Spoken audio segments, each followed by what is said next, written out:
Hi there, today in this session I will discuss about conditional statements in Java. Basically, conditional statements come under control structures in Java, where we say conditional statements, looping statements, as well as non-conditional statements. Conditional statements in Java are the executable block of code that depends on certain conditions, and condition returns true or false on the basis of operators that we use. As the name suggests, it controls the flow of the execution of a program. They are used to make decisions based on certain conditions, and the conditions return true or false.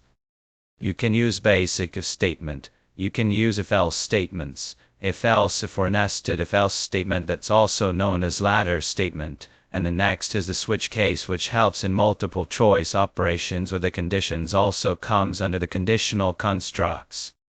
The moment we talk about if statement, if is a statement that executes a set of statements based upon certain conditions, the very basic condition, or a very basic statement that execution depends upon the certain particular conditions and returns true or false to understand whether the piece of code needs to be executed or not.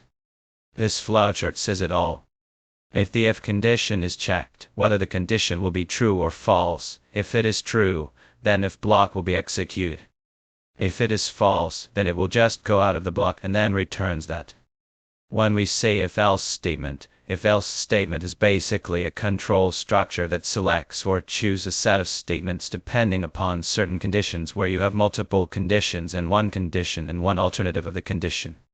If the condition is true, then if block will be executed. If the condition is false, then else block will be executed.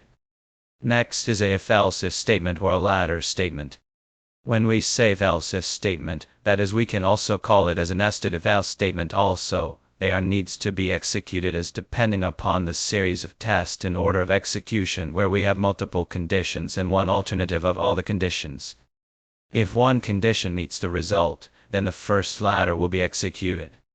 But if the condition does not meet, the result will go to the else or else if statement. So this is how it works. If the condition is true, then if block will execute, otherwise we'll check the next else if.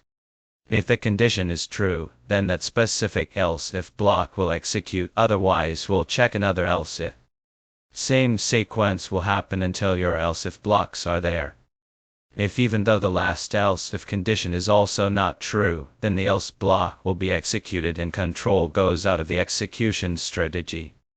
So this is how conditions works in Java. In the next session, I'm going to tell you some practical exposures of conditions or conditional constructs in Java. So stay tuned, see you in the next session.